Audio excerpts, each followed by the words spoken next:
أعوذ بالله من الشيطان الرجيم. بسم الله الرحمن الرحيم. الحمد لله رب العالمين الرحمن الرحيم مالك يوم الدين إياك نعبد وإياك نستعين اهدنا الصراط المستقيم صراط الذين أنعمت عليهم غير المغضوب عليهم ولا الضالين.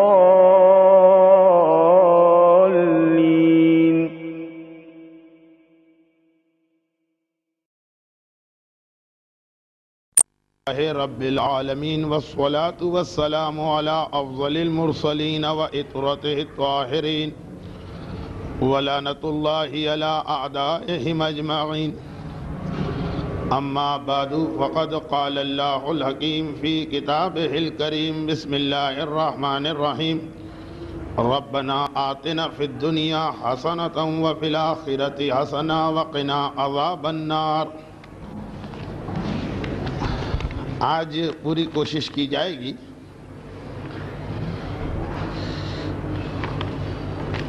کہ درس وقت مقررہ پر ختم ہو جائے،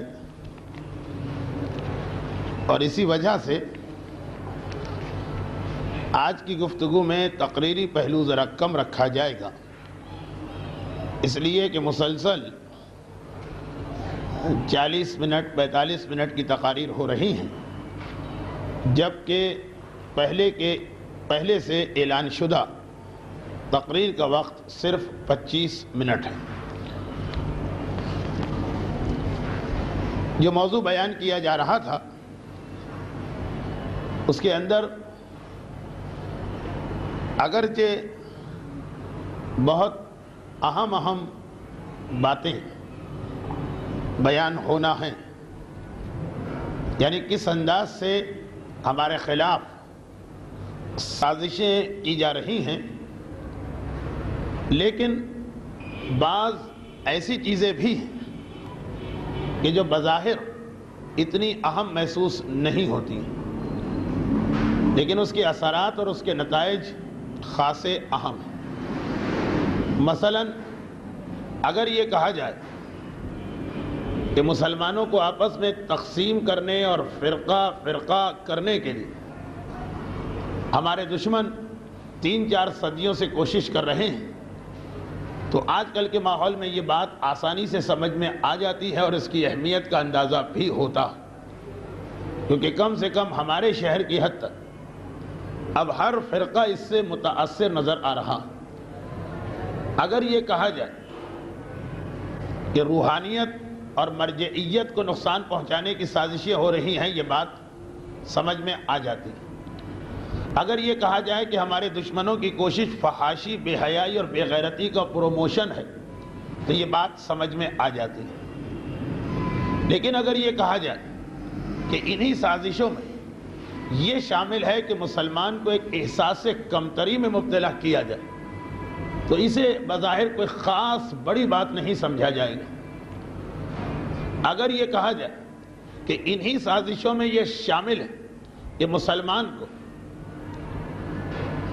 زہد اور قناعت کا عادی بنایا جائے، تو یہ بات کوئی بڑی سازش محسوس نہیں ہوتی، جبکہ یہ بھی اس اعتبار سے انتہائی اہم سازش کہ اگر بے حیائی اور بے غیرتی کے نتائج کھل کے ہمارے سامنے آ جاتے ہیں، تو ان چیزوں کے آگے چل کر نتائج اس سے زیادہ خطرناک ثابت ہوتے ہیں. انشاءاللہ جس طرح ہماری 2 تقاریر ہو چکی، اگرچہ دونوں تقاریر مجھے یہ کہنا پڑا اور آپ نے بھی محسوس کیا ہوگا کہ بات ایک طرح سے ادھوری محسوس ہوتی، اور میں کہہ چکا تھا کہ ہر ایک تفصیل طلب ہے، لیکن اس سال کی تقاریر بس یہ سمجھ لیجئے کہ جیسے امتحان میں آتا ہے کہ فلاں چیزوں پہ مختصر نوٹ لکھیے، 10 12 15 باتیں بہت اختصار کے ساتھ. اس کی تشریح ایام اذا میں زیادہ مناسب محسوس ہوتی ہے کہ جب مجالس مجالس کے اسٹائل کی ہوتی ہیں اور اس میں یہ مسائل کا حصہ نہیں ہوتا، تو تفصیلات کے لیے کبھی بات کا انتظار کیجئے، لیکن دو باتیں جو بیان ہو گئی، ایک مقام علماء، مقام روحانیت اور مقام مرجعیت کو نقصان پہنچانا، اور ایک اتحاد بین المسلمین کو ختم کر کے افتراق پیدا کرنا، تو اسی میں یہ ایک چیز بھی شامل ہے کہ جو علیکم السلام اپنی زیادہ تفصیلات کے ساتھ تو کل پرسوں آئے گی، کیونکہ آج ہم نے تقریر کا وقت اور کم کر دیا، 25 منٹ کے بدلے آج 15 منٹ گزشتہ چند راتوں کو بیلنس کرنے کے لیے، مگر اس میں مجموعی اعتبار سے ایک چیز، اور وہ یہ کہ مسلمان کو مال اور دولت سے ایک نفرت اس کے دل میں پیدا کی جائے، اور اس نفرت کو مذہب کا پہلو دیا جائے کہ یہ جو ہم نفرت کر رہے ہیں یہ صحیح، اور اس کا نتیجہ یہ نکلے کہ جس کے پاس مال اور دولت نہیں، اس کی اپنی کسی کوتاہی کی بنا پر کاہل آدمی ہے، سست آدمی ہے، لاپرواہ آدمی ہے، محنت نہیں کرنا چاہتا، وہ یہ سمجھے کہ میں بہت بڑی نیکی کا کام اور دین کا کام کر رہا ہوں، اپنی کاہلی، اپنی سستی، اپنی غفلت اسے دین کا لبادہ پہنا دے، اور جس کے پاس دولت آ جائے، اس نے محنت کی، اس نے کوشش کی، اس نے دماغ لڑایا، بہرحال دولت حاصل کر، اس کے ذہن میں ساتھ ساتھ یہ خیال بھی آ جائے کہ بہرحال جو میں کر رہا ہوں یہ غلط کر رہا ہوں، اسلام کے خلاف ہے، وہ ہر وقت اسی احساس میں رہے کہ اسلام تو دولت سے اتنی نفرت کرتا ہے کہ جیسے سانپ اور بچھو کو ہاتھ میں لینا، اسی طرح سے درہم و دینار کو ہاتھ لگانا۔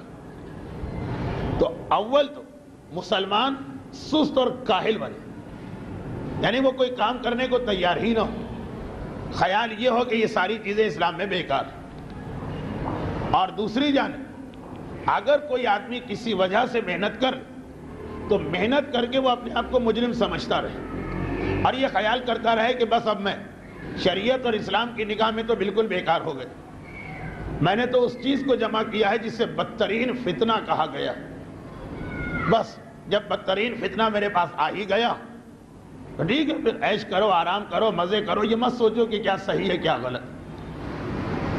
اور اس چیز کو سپورٹ کرنے کے لیے، جس کا میں نے ابھی ایک جملے میں خلاصہ نکالا، مسلمان کو کاہل کرنا، مسلمان کو غافل کرنا، مسلمان کو نکھٹو بنانا، مسلمان کو محنت سے دور کرنا، اور اسی کے اندر ایک چیز اور آگے، مسلمان کو اعلیٰ تعلیم سے دور کرنا۔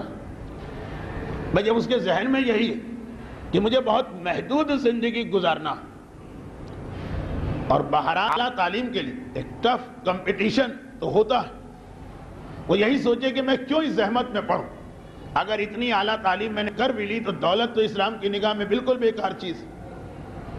ان تمام چیزوں سے دور کرنے کے، اعلیٰ تعلیم اور محنت دو چیزیں، اسے دور کرنے کے الفاظ کے مفہوم کو بدلا گیا، کہا زہد بہت اچھی چیز ہے، قناعت بہت اچھی چیز ہے، دولت حاصل نہ کرنا بہت اچھی چیز، اور دیکھنے میں یہ ساری چیزیں آپ کو روایتوں اور قرآن کی آیتوں میں نظر آئیں گی۔ اگرچہ میں وقتاً فوقتاً اپنی عام مجالس میں بھی اشارے کرتا رہتا ہوں کہ اچھا لباس پہننا یا اچھا مکان کے لیے کوشش کرنا یا اچھی سواری یا اچھی غذا، زہد یہ نہیں ہے کہ پھٹے پرانے کپڑے پہنے جائیں، ٹوٹے مکان میں رہا جائے، اشارے کئی دفعہ آئیں، لیکن اس حوالے سے کہ اصل میں یہ سارے خیالات ہمارے درمیان کیوں پھیلائے گئے، ہمیں دو چیزوں سے روکنے کے۔ اگر ڈائریکٹ یہ کہا جاتا کہ تعلیم والے بالکل بیکار، بس پرائمری پڑھو، مڈل پڑھو، میٹرک پڑھو، یہ تمہارے لیے کافی، جیسے مثال ہے کہ ہمارے معاشرے میں چونکہ عورتوں کے لیے ایک طویل عرصے تک یہ تصور رہا کہ انہیں کوئی کام کاج تو کرنا نہیں ہے، گھر سے باہر نکل میٹرک ان کے لیے بہت ہے، تو تعلیم کے ساتھ تصور یہی کہ اگر ملازمت کرنا ہے، اگر کوئی جاب کرنا ہے تو تعلیم ہے۔ اچھا، مردوں پہ حملہ وہاں سے ہو رہا کہ یہ زہد ہے، یہ آدمی بڑا پرہیزگار ہے، یہ آدمی بڑا قانع ہے، اس آدمی کے دل میں لالچ نہیں، اور دوسری جانب فطری بات ہے کہ جب اسے دنیا میں کوئی کام نہیں کرنا اپنی زندگی کو محدود کرنا ہے، محنت سے جی چرائے اور آگے چل کر یہ نسلی عادت بن جائے گی۔ اب آج کل تو سائنس کی جو ایک خاص برانچ نکل آئی ہے جینیٹک انجینئرنگ، اس نے تو اب تک کے سارے عقلی نقلی سائنسی مسئلوں تہو بالا کر کے وہی اسلام کی باتیں ساری ثابت کر دی۔ جو اسلام میں ایک چند مقامات پر نسل کی اہمیت، والدین کی غلطیاں اولاد میں منتقل ہونا، جو یہ 17ویں 18ویں اور 19ویں صدی کے فلسفی اور ترقی پسند لوگ کہتے تھے کہ یہ تو اسلام میں ڈسکریمنیشن ہے، یہ تو اسلام نے ایک کو اچھا کیا ایک کو برا کیا، سب ثابت ہو گیا جینیٹک انجینئرنگ سے۔ لیکن چونکہ میں فی الحال اس وقت کوئی انجینئرنگ یا سائنس کی کلاس نہ لے رہا ہوں نہ لے سکتا ہوں، اس لیے واپس آتا ہوں کہ جب یہ کاہلی فطرت اور مزاج میں داخل ہو جائے گی تو یہ نسل میں منتقل ہوگی، اور ڈائریکٹ کہا جاتا تعلیم حاصل نہ کرو کاہل بن جاؤ، تو ہر آدمی بھڑک اٹھتا، کسی کی عقل قبول نہیں کرتا، اس کو اس انداز سے آکے حملہ کیا، اور اسی مقام پر ہماری سمجھ میں بہت ساری حدیثیں آ جاتی ہیں۔ ربنا آتنا فی الدنیا حسنہ وفی الآخرۃ حسنہ قرآن کی آیت ہے۔ نہ صرف یہ کہ اس میں یہ کہا گیا کہ آخرت کے ساتھ دنیا کی بھلائیاں بھی مانگو، بلکہ دنیا پہلے ہے آخرت بعد میں۔ ربنا آتنا فی الدنیا حسنہ وفی الآخرۃ حسنہ، اور حدیث کا ایک سلسلہ، لیکن خصوصیت کے ساتھ ایک حدیث جو مرحوم آیت اللہ خوئی کی توضیح المسائل کے اردو ترجمے، جو مسائل سے پہلے ایک تمہید تھی توحید و نبوت اور قیامت کی بحث، اس میں بھی وہ حدیث تھی، لا معاد لمن لا معاش لہ، وہ آدمی اس کی آخرت بن ہی نہیں سکتی جس کے پاس روزگار کا کوئی اچھا ذریعہ نہ ہو۔ لا معاد، معاد آخرت نہیں، لمن لا معاش لہ، جس کی معیشت بہتر نہیں۔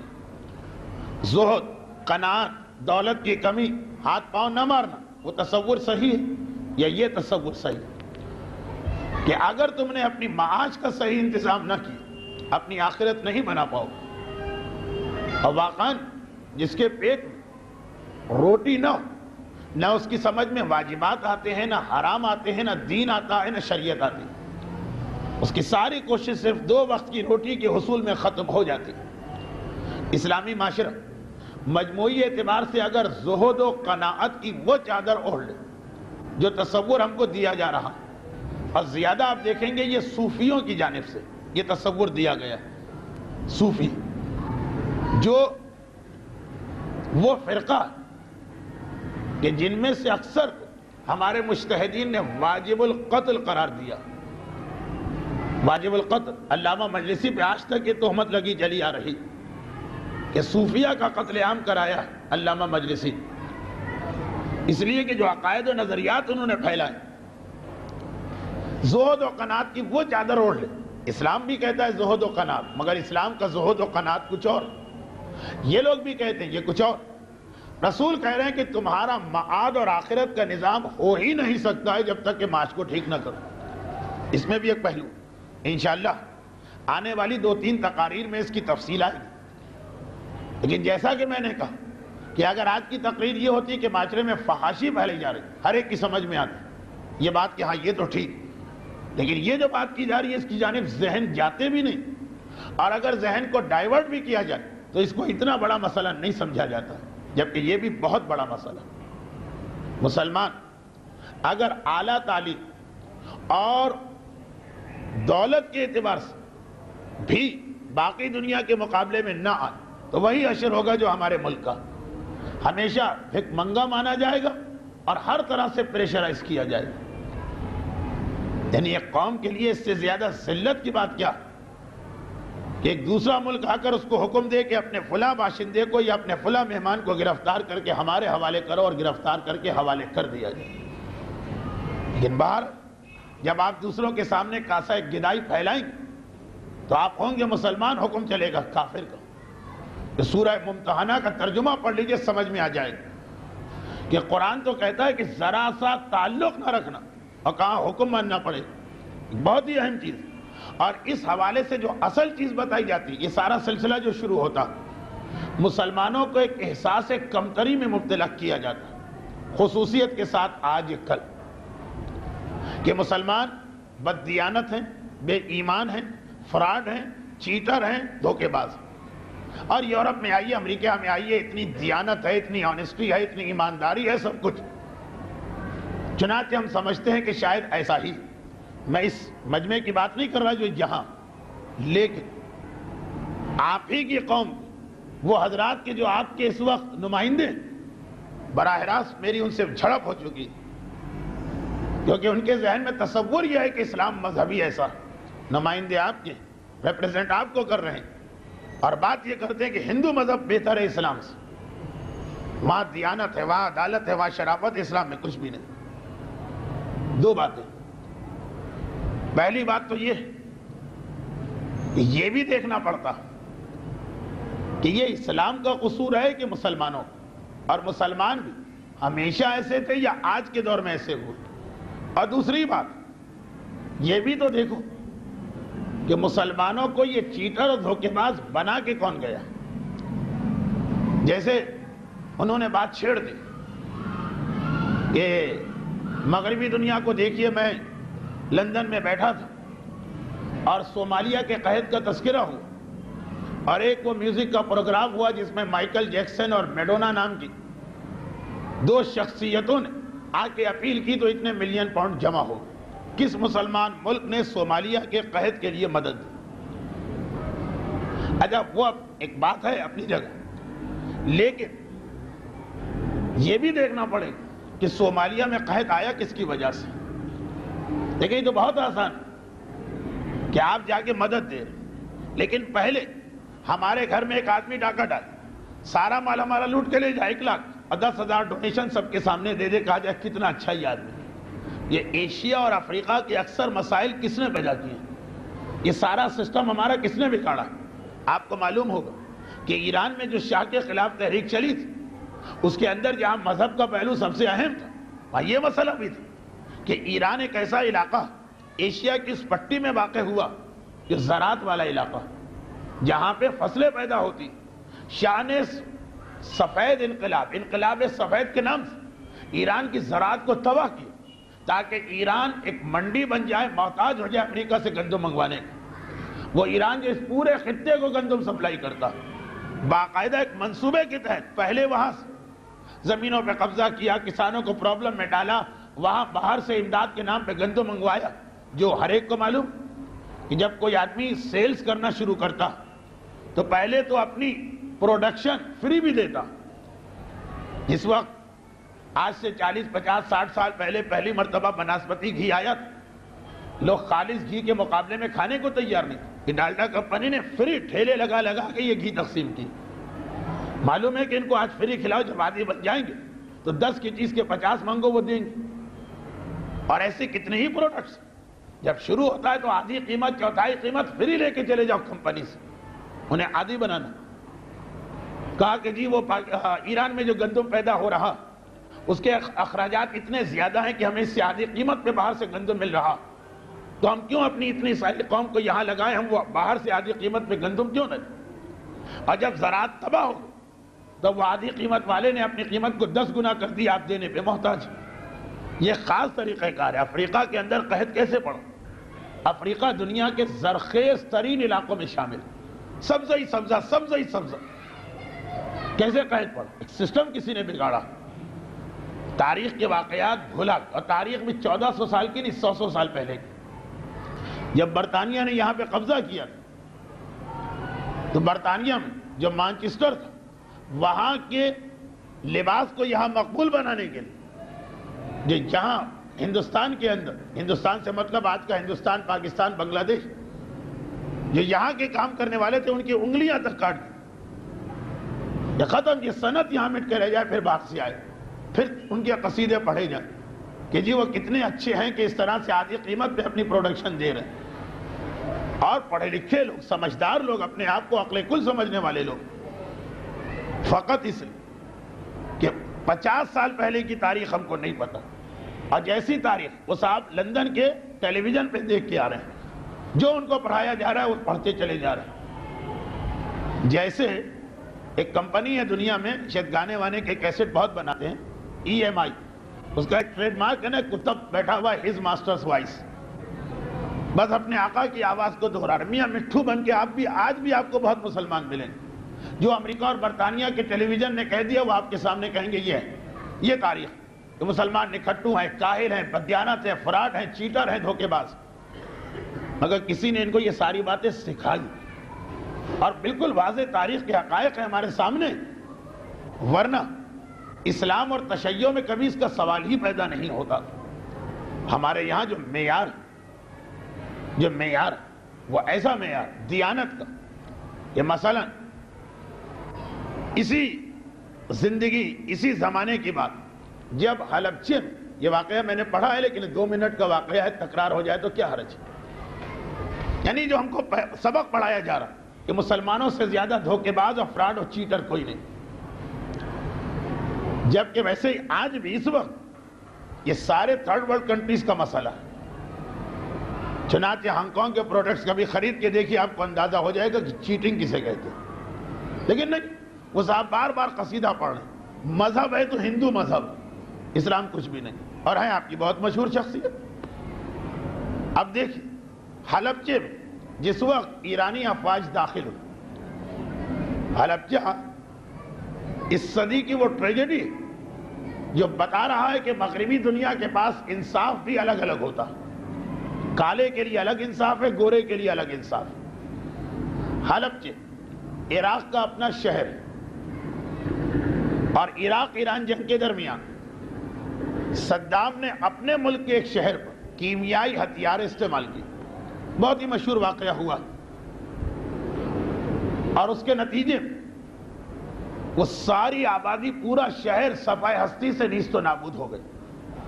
اور وہاں کے لوگ اس طرح مر جیسے اگر کہیں کیڑوں کو مارنے کے لیے آپ اسپرے کرتے ہیں دوائی کا تو وہ پٹا پٹ زمین پہ گرتے ہیں، وہ کیڑے، وہ مکھیاں، وہ مچھر، وہ کاکروچ. اس طرح انسان، مسلمان اور شہید ہو کے گر رہے ہیں. عورتیں بھی ہیں، بچے بھی ہیں، مرد بھی. اور اچانک حملہ، چنانچہ کوئی عورت کھانا پکا رہی ہے، وہیں پٹ سے گر. کوئی بچہ بستہ گلے میں ڈال کے اسکول گریے نکل رہا ہے، اسی دروازے پہ گرا. اور یہ پوری کی پوری تفصیلات میں اس فلم کی ریکارڈنگ کے مغرب کے پاس تھی. پھر جب وہ وقت آیا کہ انہیں صدام کو ایک ہوا بنانا ہوا تو انہوں نے یہ فلم خود ہی ریلیز کی، ساری چیزیں. لیکن ایک کلمہ مذمت کسی کی زبان پہ آنا تو چھوڑ، اخبارات تک میں یہ خبر شائع نہیں ہونے دی گئی. پوری مغربی دنیا جہاں کا پریس بڑا آزاد بقول ان کے، جہاں کے ذرائع ابلاغ بڑے دیانتدار، لیکن وہی چیز جو ان کے حق میں جائے. خیر، اب جب ایرانی افواج وہاں داخل ہوئی تو میں نے پہلے بھی یہ واقعہ پڑھا تھا، اور یہ ابھی کی بات ہے. فوری مسئلہ ان کے لیے وہ آ گئے جو آج کل ہمارے کچھ بچے لقطہ کے مسائل پڑھ رہے ہیں، اور وہ یہ ہر گھر میں ایسی چیزیں ہیں کہ جو سڑنے کے قریب ہیں. اب وہ لوگ مر گئے، انتقال کر گئے، موت کا سامنا کیا. جو کچھ سامان انہوں نے چھوڑا وہ سارا کا سارا ان کے وارثوں کا، اور ان کے وارثوں کو ڈھونڈ کے پہنچانا پڑے گا. کسے؟ جو ان کے علاقے میں داخل ہو گئے. چنانچہ اگر ایران کی فوج وہاں داخل ہو تو خود بخود یہ ان کی ذمہ داری بن گئی کہ اس چیز کو ان کے وارثوں تک پہنچا. یہ انشاءاللہ آج مسائل میں بھی ہمارا موضوع بننے والا. خیر، اب باقی چیزیں تو ممکن ہے کہ وارثوں کو ڈھونڈا جائے. روپیہ ہے، پیسہ ہے، کپڑے ہیں، فرنیچر ہے، برتن. لیکن مسئلہ ہے گوشت کسی گھر میں رکھا، سبزیاں کسی گھر میں رکھی جو چند گھنٹوں یا چند دنوں میں خراب ہو جائیں. وارث کو ڈھونڈنا، پورا علاقہ ختم ہو گیا. اب وارث کو ڈھونڈنا اتنا آسان نہیں. بہرحال وہ کرد تھے، اور کرد تقریباً ایک قبائلی نظام. چنانچہ کردوں کے علاقے میں جائیں تو ان کے وارث مل جائیں. وہ ساری ذمہ داری تھی. لیکن اس چیز کا کیا کریں؟ دنیا کی کوئی بھی قوم ہوتی وہ کہتی کہ حالت جنگ میں یہ کوئی مسئلہ ہی نہیں. چنانچہ جس وقت وہ بغداد کے ایک پناہگاہ پر حملہ کیا امریکہ کے طیاروں نے، اور بے شمار عورتیں اور بچے زیر زمین شہید. تو اسٹیٹمنٹ یہی آیا برطانیہ کے وزیر خارجہ کا کہ جنگ میں تو یہ ہوتا ہی، بہت دیانتدار ہیں، بہت اچھے ہیں، بہت حقوق انسانی کا خیال کرنے والے، یہ سینکڑوں بے گناہ عورتیں اور بچے، اور جبکہ ثابت ہوا کہ پہلے سے ان کو پتا تھا کہ یہ عورتوں اور بچوں کے لیے پناہ گاہ بنائی گئی، کہ جنگ میں تو یہ ہوتا ہی، آدمی نہیں مرتے تو کیا ہوتا۔ اور یہاں پہ ایک سبزی پڑی ہوئی اور ایرانی سپاہی سوچ رہا ہے کہ اب یہ شرن میری ذمہ داری ہے اس کے مالک تک پہنچانا، میں کیا کروں۔ کبھی آپ فوری طور پر، وہ فوجی ہیں، ان کے پاس کمیونیکیشن کا سسٹم ہے، وائرلیس وغیرہ، امام خمینی سے رابطہ کیا جا رہا ہے کہ ہم آپ کی تقلید میں مسئلہ بتائیں، اور اسی منٹ جواب آ رہا کہ ہر وہ چیز جس کے خراب ہونے کا امکان، یہ حلبچے کے لیے مسئلہ نہیں، یہ ہر شخص کے لیے ہر شہر کا مسئلہ، کہ اگر کسی مسلمان کی ایسی چیز تمہارے ہاتھ میں آئے جس کے خراب ہونے کا امکان، تو آپ اسے بیچ دو اور اس کے پیسے اس کے بدلے بطور امانت رکھ لو۔ وہاں بھی یہ گنجائش نہیں کہ جب سڑ ہی رہی ہم نہیں آتے تو ان کے وارثوں کو کچھ نہیں ملتا، وہ سبزی سڑ جاتی تو چلو استعمال کر لو، جی نہیں، پیسے رکھ کے استعمال کرنا، اور وارثوں کو ڈھونڈ جہاں باقی چیزیں ایز اٹ از دی جائیں گی، فرنیچر کی شکل میں دیا جائے گا، اس کے پیسے دے دیں۔ عین حالت جنگ اور سبزی اور گوشت جیسی چیزیں، اور مسلمان سپاہی پوچھ رہا ہے کہ کیا کرنا، اور وہ لوگ جان بوجھ کر عورتوں اور بچوں پہ حملہ کر رہے ہیں۔ ایران کے ایک پورے مسافر بردار طیارے کو میزائل کا نشانہ بنایا جا رہا ہے، اور کہہ رہے جنگ میں تو یہ ہوتا ہی، اور بڑے دیانتدار ہیں، بہت ایماندار، ان جیسا دنیا میں انصاف کرنے والا کوئی نہیں، اور جو اتنا احترام کرتا ہے ایک انسان کے مال تک کا، وہ مسلمان ہے، اس لیے بددیانت بھی ہے، دھوکے باز بھی۔ دیکھیں ذہنوں میں تصور ڈالا جا رہا، جبکہ ہمارے یہاں تو اتنی احتیاط امام معصوم نے کروائی۔ ایک چھوٹا سا واقعہ، اب دیکھیے یہ ہے 1984-85 کا واقعہ، یعنی 1404-5 کا واقعہ۔ آئیے اب ہم چلتے ہیں ایک پہلی صدی ہجری میں، دوسری صدی 115-120 ہجری کا واقعہ۔ یہاں سے وہاں تک سلسلہ ایک ہی، جب کسی کتاب کی خوبی چیک کی جاتی ہے تو شروع کے صفحے دیکھے، آخر کے صفحے دیکھے۔ کسٹم والے جب سامان دیکھتے ہیں کہ اس میں کوئی گڑبڑ تو نہیں ہے، ایک ہاتھ ادھر مارتے ہیں، ایک ہاتھ ادھر مارتے ہیں، سوٹ کیس میں لے جاؤ۔ پوری تاریخ میں بتا سکتا ہوں، لیکن وقت بھی نہ صرف یہ کہ کم ہے، بلکہ آج پھر وہ غلطی ہوگی، یہ تقریر آدھے گھنٹے کی ہوگی، مگر سن لیجئے یہ واقعہ۔ اچھا، یہ واقعہ بہت اہم ہے، اس لیے کہ یہ ہماری معتبر ترین حدیثوں میں سے ایک ہے۔ یہ وہ حدیث ہے کہ جس کے اوپر تمام مراجع فتویٰ دیا، چنانچہ اس حدیث کا حوالہ بحار الانوار نہیں، شیخ طوسی کی مشہور کتاب تہذیب الاحکام، جو ہمارے 4 بنیادی کتابوں میں سے ایک ہے جس پہ فتویٰ دیا جاتا ہے، تہذیب الاحکام کی جلد 7 میں یہ واقعہ لکھا۔ اس واقعے کے حوالے سے پھر ایک فقہی مسئلہ بنتا، وہ وہیں سے ہمارے آج مسائل شروع ہوں۔ حدیث ہے ابو الحسن ولاد کی، وہ کہتے ہیں کہ میں کوفے سے مجھے جانا تھا، قریب میں ایک شہر ہے حبیرہ، وہاں تک، چنانچہ میں ایک وہاں میرا دوست تھا، اس سے ملاقات کرنا تھی۔ میں گیا ایک جانور کے مالک کے پاس اور اس سے ایک بغل یعنی خچر کرائے پہ لیا، اور اس سے کہا کہ مجھے یہاں سے کوفہ جانا، کوفے سے وہ حبیرہ جانا۔ جب میں وہاں پہنچا تو مجھے پتا چلا کہ میرا دوست ایک اور گاؤں جا چکا ہے جس کا نام ہے نیل۔ میں نیل گیا اسی خچر پر، وہاں پہنچا تو مجھے پتا چلا کہ وہ تو بغداد چلا گیا ہے، چنانچہ میں اسی خچر پہ بغداد گیا۔ یعنی یہ ہماری فقہ کی حدیث، پورے ایک فتوے کی بنیاد ہے، اور ایسی معتبر حدیث کہ مراجع نے کہا کہ فتویٰ اصول سے کچھ اور ہونا چاہیے، مگر جب یہ حدیث آ گئی تو اسی پہ فتویٰ دینا پڑے گا، حدیث کے آگے اصول نہیں چلتا۔ بغداد پہنچا، بغداد سے پتا چلا کہ وہ اتنے دنوں میں تو وہ آدمی واپس کوفے پہنچ گیا، چنانچہ میں کوفے گیا۔ جب کوفے گیا، اور یہ اب دوست سے ملاقات تو اپنی جگہ، جانور واپس کرنا، جانور کا مطلب جیسے آج کوئی رینٹ ہے کار، ایک کار کرائے پہ لے کہ یہاں سے فلاں جگہ جانا، مالک کو واپس کرنے گئے، اور مالک سے میں نے یہ کہا کہ میں نے، اس نے پوچھا اتنے دن، 2 دن کا سفر تھا، 1 دن جانا 1 دن آنا، 15 دن لگ گئے۔ میں نے بتایا کہ میں وہاں سے وہاں، وہاں سے وہاں، وہاں سے وہاں گئے بغیر مالک کی اجازت کے۔